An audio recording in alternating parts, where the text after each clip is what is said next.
Hill College has a strong liaison with Unitec, making students aware of what lies beyond the chalk, the talk and the school rules. We dropped in to talk to a few students and transition teacher Glyn Fruin. Hi there, Don. Hi, come over to the guidance centre. Yeah, just go look at my job. Find out about the job. Yeah. Good. Oh, I'll come through and we'll see if we can give you a hand. Well, I really enjoyed the job as a careers counsellor. You're dealing often on a one-to-one basis with a student, and quite often I suppose it's at a crisis point. A student might have been told that, you know, school is no longer viable for them for a number of reasons.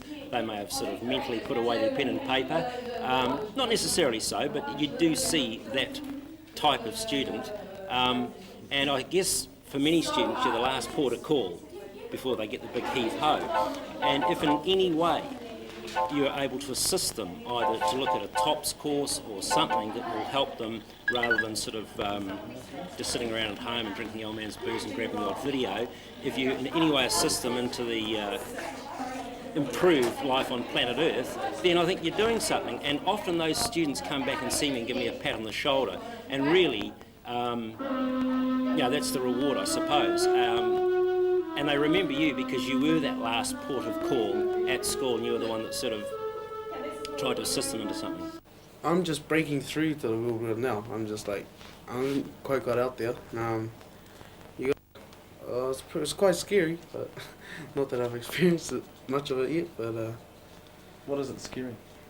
looking after yourself, just you want to be a bum on the streets. Yeah, he can relate to the students' needs more than any other teachers. He gets paid to listen. You know, we're only 17. It's really hard for us to make a choice of our career at such a young age, because there's so many things, so many jobs out there, and yet to focus on one single thing, you can't. It's like you've got to experience different areas. You can't just decide on one thing and say, well, that's for me, that's what I'm going to do for the rest of my life. Golden life, not just short term, my long term over my whole life is to have a holiday, really, have a good time.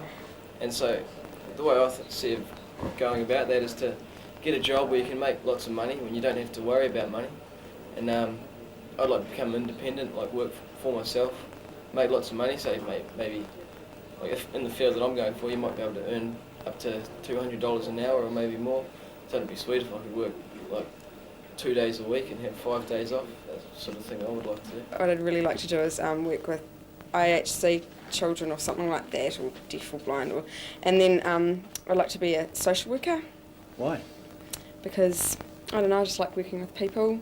With this leading age of students increasing, well, at the moment it's 16, it's soon to be 17, we're going to have to think of ways and means of entertaining, if you like, the non-academic types who, it's okay if we've got bursary students, they're quite happy, they sit there and they swat away, and hopefully they'll do wondrous things for New Zealand as a country and a nation, but there are the great unwashed that perhaps won't go to those giddy heights.